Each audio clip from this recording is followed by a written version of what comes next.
अस्सलामुअलैकुम, मेरा नाम है जहांसेब हाशमी और ये है मर्सिडीज C180 2017 मॉडल। ये मर्सिडीज C क्लास की 4th जनरेशन है जो कि वर्ल्ड वाइड 2014 में लॉन्च की गई थी और इस गाड़ी को 2021 से कंटिन्यू किया गया है। ये गाड़ी अभी भी आ रही है और इस गाड़ी को 2020 में फेसलिफ्ट कर दिया गया था जिसमें इस गाड़ी की हेडलाइट चेंज कर दी गई थी।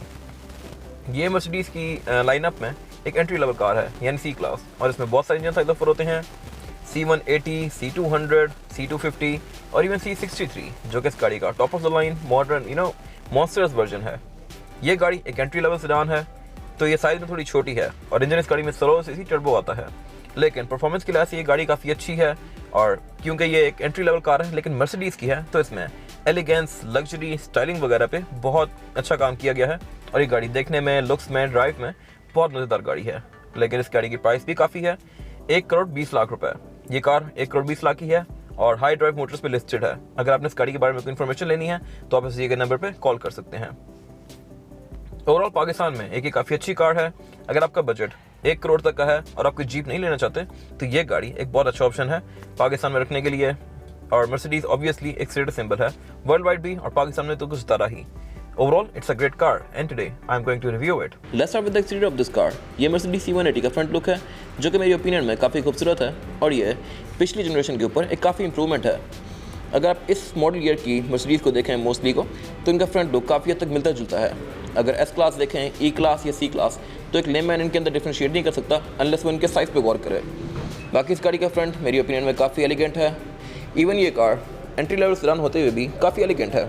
इसकी ग्रिल काफ़ी बड़ी कर दी गई थी और ये इस गाड़ी की हेडलाइट्स जो कि अगेन मेरी ओपिनियन में काफ़ी फीचर रिच हैं और काफ़ी खूबसूरत हैं। इसमें ऊपर ये इंडिकेटर्स दिए गए हैं। बाकी इस गाड़ी की DRL आती है, प्रोजेक्शन लैंप दिया गया है बाइजोनल लाइट्स के साथ और इसमें बीम के लिए ये हेलोजन लैंप दिया गया है और इसमें इवन बैजिंग भी दी गई है LED हाई परफॉर्मेंस की। बाकी इस गाड़ी में फॉग लैंप्स नहीं आते लेकिन इस गाड़ी में पार्किंग सेंसर्स दिए गए हैं। इस गाड़ी के फ्रंट और बैक दोनों पे पार्किंग सेंसर्स आते हैं और उसके अलावा ये इस गाड़ी का मेन शशका मर्सिडीज़ का साइन 3 स्टार और ये हिलता भी है और इसका बेसिकली पर्पज़ ये है कि अगर ये गाड़ी किसी को हिट करे तो उसको ये ख़ास इंजरी ना दे, ये फोल्ड हो जाए लाइक दिस। पाकिस्तान में लोगों का कंसर्न होता है कि ये गाड़ी ग्राउंड क्लियरेंस के लिहाज से थोड़ी तंग करेगी या फ्यूल एफिशिएंसी के लिहाज से, लेकिन इस तरह के इश्यूज इन गाड़ियों में यूजुअली नहीं होते। ये गाड़ी ग्राउंड क्लियरेंस के लिहाज से भी काफ़ी अच्छी है, प्लस ये गाड़ी आपको विद इन सिटी 14 तक की एवरेज आराम से दे सकती है जो कि मेरे ख्याल में काफ़ी अच्छी है इस बॉडी साइज़ के लिहाज से। इसके बारे में बात कीजिए इस गाड़ी की साइड प्रोफाइल की तो ये भी काफ़ी एलिगेंट है। ये इस गाड़ी का बेसिक वेरिएंट है यानी AMG नहीं है। AMG किट्स वाली गाड़ी साइड से थोड़ी एग्रेसिव लगती है लेकिन ये कार काफ़ी एलिगेंट है। इसमें काफ़ी लाइट सी करेक्टर लाइन्स दी गई हैं जो कि इस कार की लुक में एक अच्छा टच ऐड करी हैं। प्लस इस गाड़ी में क्रोम भी काफ़ी तरह यूज़ किया गया है जो कि यूजुअली BMW, ऑडीज या मर्सिडीज़ वगैरह के अंदर होता है। इस गाड़ी के विंडोज़ के आसपास ये काफ़ी स्ट्रॉन्ग क्रोम की गार्निशेस दी गई हैं जो कि इस गाड़ी की लुक में एक अच्छा टच ऐड कर रही हैं। प्लस इसी तरह इस गाड़ी के डोर पैनल्स के नीचे भी यहाँ पे क्रोम दिया गया है व्हील्स के बीच में जो कि इस गाड़ी की लुक में एक अच्छा टच ऐड कर रहा है, लग्जूरियस सा। और ये इस गाड़ी के अलॉय व्हील्स जो कि अगेन मेरे ख्याल में काफ़ी सोबर और काफ़ी अच्छे हैं। इस गाड़ी में AMG किट्स वाले वर्जन भी आते हैं जो कि देखने में काफ़ी एग्रेसिव होते हैं। इसके बारे में बात कीजिए इस गाड़ी के रेयर लुक की तो अगेन मेरी ओपिनियन में ये भी काफ़ी एलिगेंट है और इसकी डिज़ाइन लैंग्वेज S क्लास से काफ़ी मिलती जुलती है। जैसे इसके साइज़ का फ़र्क है और इसकी टेल लाइट्स में ये 2 लीड्स आते हैं जो कि S क्लास के अंदर ये 3 आते हैं। बाकी इसमें ये ब्रेक लाइट्स दी गई हैं। ट्रंक के अंदर इसकी एक क्रोम की फ्रिल आती है जो कि एक टेल लाइट से लेकर दूसरी तक कंटिन्यू करती है और इसी तरह बम्पर पे भी इसके नीचे ये क्रोम की फ्रिल्स दी गई हैं एग्जॉस्ट टिप्स के आसपास जो कि इस गाड़ी की लुक में एक अच्छा टच ऐड करती हैं। इस गाड़ी में कोई फ्लैपर्स वगैरह नहीं आते तो ये इसको काफ़ी स्ट्रिप डाउन सी लुक देते हैं, लेकिन ओवरऑल इस गाड़ी की लुक अच्छी है मेरी ओपिनियन में। एग्जॉस्ट टिप्स इस गाड़ी की फेक हैं। इस गाड़ी का असल जो एग्जॉस्ट एक्चुअल वो अंदर खड़ा है और इसकी बेसिकली रीज़न ये है कि अगर आप गाड़ी को बहुत ज़्यादा खींचते हैं तो एग्जॉस्ट काफ़ी गर्म हो जाते हैं और ये बम्पर को मेल्ट कर सकते हैं, इसलिए ये अंदर ही खड़े होते हैं ताकि इनमें से हवा पास होती रहे। और उसके अलावा इस गाड़ी में बैक पे पार्किंग सेंसर्स भी आते हैं। इसके बारे में बात कीजिए इस गाड़ी की ट्रंक कैपेसिटी की तो ट्रंक कैपेसिटी भी मेरे ख्याल से इस गाड़ी की ठीक है इस बॉडी साइज़ के लिहाज से। नीचे दिए गए लैच से आप इस गाड़ी की ट्रंक अनलॉक कर सकते हैं और इसकी ट्रंक कैपेसिटी 455 लीटर्स की है। और उसके अलावा इस गाड़ी के रेयर बेंचेस भी 60-40 के स्प्लिट के साथ हैं। इनको फोल्ड करके आप इस गाड़ी की ट्रंक कैपेसिटी को और भी तरह खुला बना सकते हैं। नीचे दिए गए लिड को उठा के आप इस गाड़ी का इन्फ्लेशन किट एक्सेस कर सकते हैं। इस गाड़ी में स्पेयर टायर नहीं दिया गया। और उसके अलावा साइड पर नेट्स दिए गए हैं, एक मर्सिडीज़ का नीट टच गाड़ी की ट्रंक को साफ रखने के लिए। और उसके अलावा इस गाड़ी की ट्रंक भी काफ़ी वेल कवर्ड है, इसमें कोई आपको लोहे के रॉड्स वगैरह नज़र नहीं आ रहे। ट्रंक के अंदर भी पैडिंग आती है और प्लस इसमें कैट आई भी दी गई है और एक ट्रंक के अंदर लाइट भी दी गई है। Attention to detail.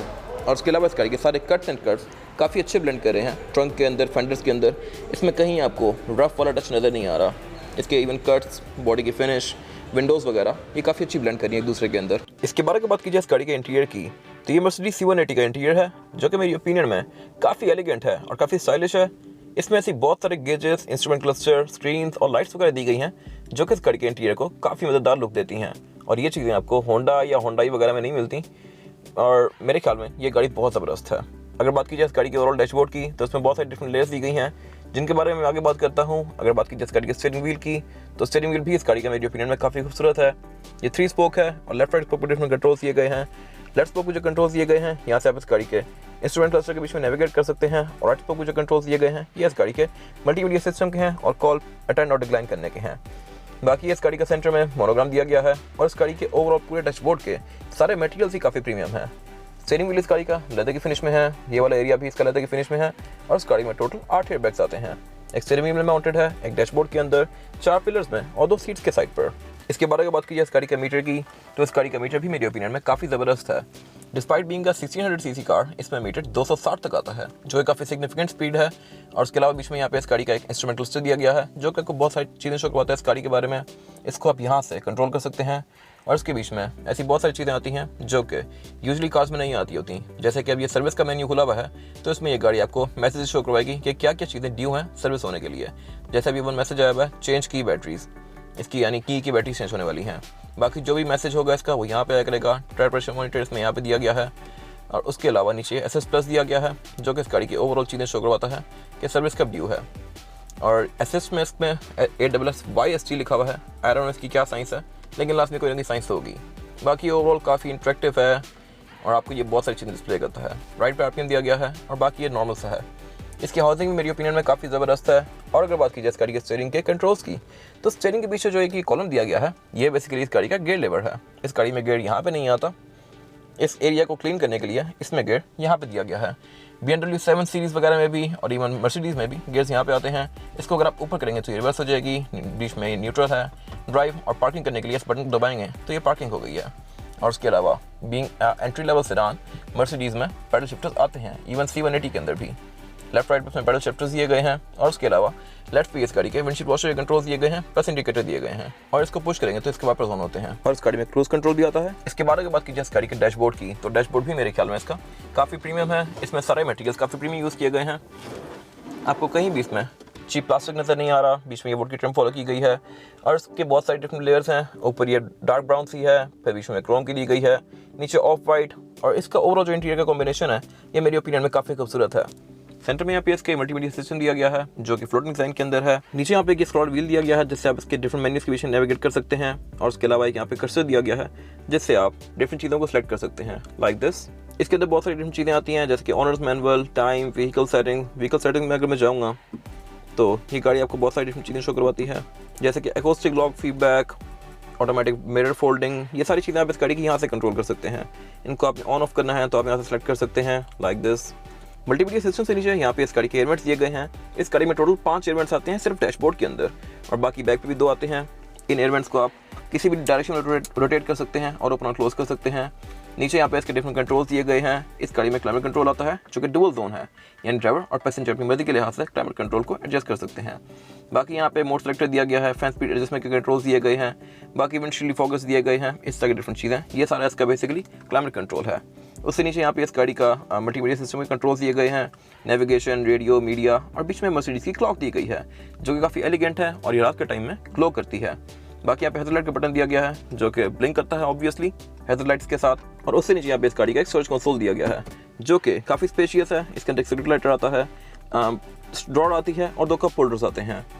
और ये ओवरऑल जो पैनल है ये ग्लॉस वुड की फिनिश में है जो कि मेरी ओपिनियन में काफ़ी एलिगेंट लग रहा है। स्टोरेज कंसोल से पीछे यहाँ पे इस गाड़ी के डिफरेंट कंट्रोल्स दिए गए हैं।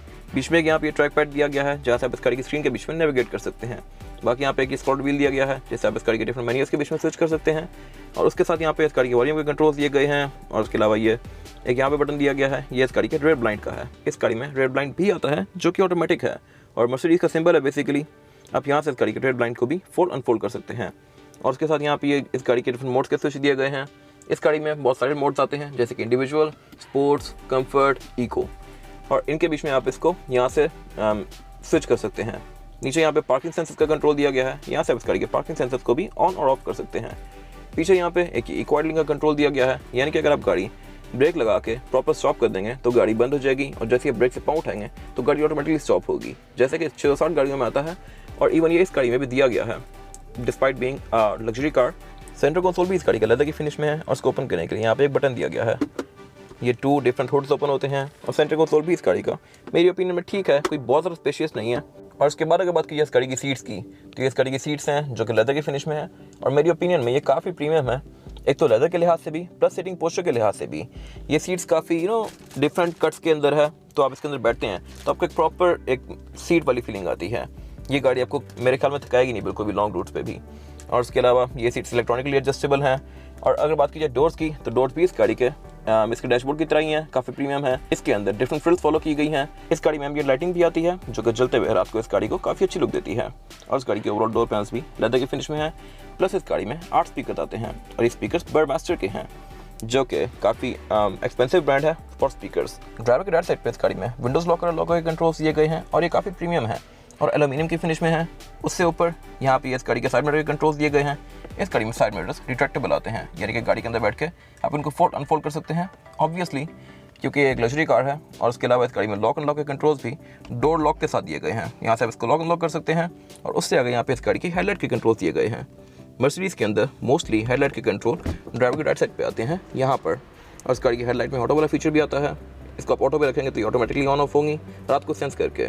और ये उसके अलावा यहाँ पे ऑन होती हैं। बाकी मीटर की ब्राइटनेस को आप यहाँ से एडजस्ट कर सकते हैं लाइक दिस।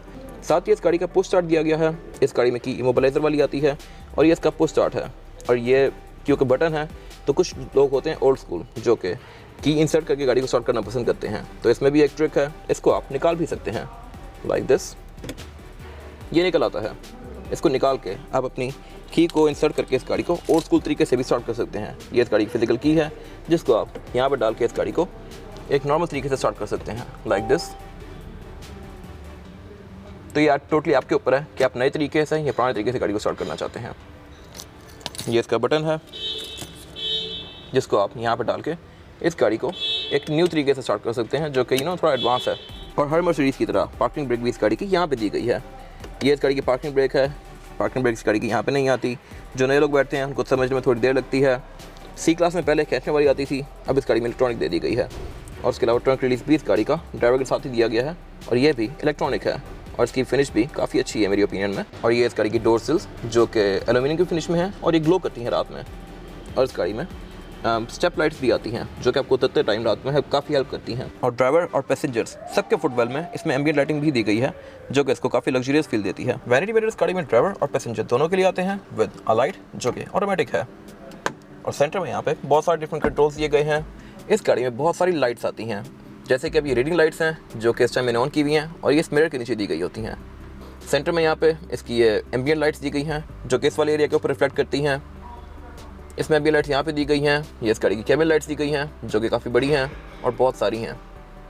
तो कुल मिला के यहाँ पे इस गाड़ी में ये लाइट्स दी गई हैं, फिर 2 ये लाइट्स दी गई हैं एम्बिएंट लाइट्स, और फिर ये 2 रीडिंग लाइट्स दी गई हैं। ये मर्सिडीज़ की अटेंशन ऑफ डिटेल है। और उसके अलावा अगर मैं वैनिटी मिरर भी खोल लूँ तो इसकी यहाँ पे भी लाइट्स दी गई हैं। तो आप खुद देख सकते हैं इस गाड़ी में कितनी सारी लाइट्स आती हैं। ऊपर यहाँ पे इस गाड़ी की पैनोरामिक रूफ के कंट्रोल्स दिए गए हैं। पैनोरामिक रूफ इस गाड़ी की 2 डिविजन्स में है और आप इसको इस तरह से ओपन कर सकते हैं लाइक दिस। और इसमें शटर भी आता है, इसको बंद करके आप इसका शटर भी क्लोज कर सकते हैं। प्लस आप पैनोरामिक रूफ जितनी खोलेंगे शटर भी उतना ही रहेगा उसके साथ ही लाइक दिस। इसके बाद अगर बात की जाए इस गाड़ी में रेयर पैसेंजर्स के लिए सीटिंग कैपेसिटी की, तो रेयर पैसेंजर की सीटिंग कैपेसिटी भी मेरी ओपिनियन में इस गाड़ी के अंदर ठीक है, स्पेशियस है। अगर ड्राइवर पैसेंजर की सीट को नॉर्मल सीटिंग पोस्चर के ऊपर रखा जाए तो मेरे पास यहाँ पे लेग रूम भी काफ़ी स्पेशियस है और हेडरूम का भी मेरे पास गाड़ी के अंदर कोई खास इशू नहीं है। मेरे से कोई बहुत लंबा बंदा यहाँ बैठेगा तो शायद उसको हेडरूम का थोड़ा सा इशू होगा। बाकी बैक पे यहाँ पे क्लाइमेट कंट्रोल आते हैं रेयर पैसेंजर्स के लिए। इनके आप क्लाइमेट कंट्रोल को भी एडजस्ट कर सकते हैं ऊपर नीचे और इसकी स्पीड को भी कम ज़्यादा कर सकते हैं। प्लस बैक पे यहाँ पे 2 लोग आसानी से बैठ सकते हैं, तीसरा बंदा बैठना चाहे तो बैठ सकता है, लेकिन ज़्यादा कंफर्टेबल नहीं होगा क्योंकि इस गाड़ी के अंदर फ्लोर बेड में हम पाता है काफ़ी बड़ा। इसकी ड्राइव ट्रेन जारी होती है यहाँ से, तो इसमें यहाँ पे हम दिया गया है। और उसके अलावा बैक विंडोज़ की प्राइवेसी ग्लास के साथ आती हैं और इनमें लाइट्स भी आते हैं जिनको आप मैनुअली लगा सकते हैं। और उसके अलावा बैक पे इस गाड़ी में 3 हेडरेस्ट भी आते हैं और ओवरऑल ये गाड़ी बैक से भी काफ़ी खूबसूरत है और इसमें बर्डमास्टर का साउंड सिस्टम भी दिया गया है बैक पर। ऊपर यहाँ पे लाइट्स दी गई हैं जो कि बेसिकली आपका बैक से डिस्टेंस बताती हैं। ये पार्किंग सेंसर्स की इंडिकेशन है, ये ब्लिंक करती हैं और आपको बताती हैं कि बैक पे आपका डिस्टेंस कितना रह गया है। और इस गाड़ी में बैक पर पैसेंजर की फुटपैल में भी एम्बिएंट लाइटिंग आती है। इसके बारे में बात कीजिए इस गाड़ी के इंजन की, तो इंजन इस गाड़ी में 16 सीसी टर्बो आता है जो कि 156 हॉर्स पावर प्रोड्यूस करता है with 250 newton metre of torque, जो कि मेरी ओपिनियन में काफ़ी अच्छा है इस बॉडी साइज़ के लिहाज से। और ये गाड़ी आपको विद इन सिटी 15 तक की एवरेज दे सकती है, जो कि अगेन मेरी ओपिनियन में काफ़ी अच्छी है। लोगों के माइंड में मिस क्रिएट हुई हुई हैं कि ये गाड़ियाँ एवरेज बहुत ख़राब देती हैं, लेकिन ऐसा नहीं है। इसमें आपको एक सर्टेन लेवल का फ्यूल मेंटेन करना पड़ता है, लेकिन एवरेज की आपको इस गाड़ी में मेरे ख्याल से कोई ज़्यादा फिक्र नहीं होगी। बाकी इस गाड़ी में electronic power steering, traction control, ABS, parking sensors, इस तरह की चीज़ें कंपनी से स्टैंडर्ड आती हैं। प्लस इस गाड़ी का बोनट भी हाइड्रोलिक से ओपन होता है और इसके अंदर पैडिंग भी दी गई है। Attention to detail. इसके बारे में बात की जाए इस गाड़ी के टायर साइज़ की, जो इस गाड़ी में टायर साइज आता है वो है 225, 50 और 17। इस गाड़ी में 17 इंचेस के अलॉय व्हील्स दिए गए हैं और ये बेसिक अलॉय व्हील्स हैं इसके। इस गाड़ी में AMG वर्जन आते हैं, उनके अलॉय व्हील्स थोड़े डिफरेंट होते हैं। खैर ये मेरी ओपिनियन में काफ़ी एलिगेंट लग रहे हैं। और इसमें जो टायर आता है वो कॉन्टिनेंटल का है।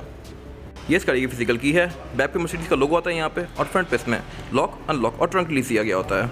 ये था रिव्यू मर्सिडीज C180 2017 मॉडल का। अगर आपको रिव्यू पसंद आया तो इस रिव्यू को लाइक कीजिए, मेरे चैनल को सब्सक्राइब कीजिए और अगर आपके पास इस गाड़ी से रिलेटेड कोई भी राय है तो उसको कमेंट सेक्शन में जरूर शेयर कीजिएगा, ताकि वो लोग जो गाड़ी लेने वाले हैं या वो लोग जिनके पास ये गाड़ियाँ ऑलरेडी हैं वो आपकी राय से फ़ायदा उठा सकें।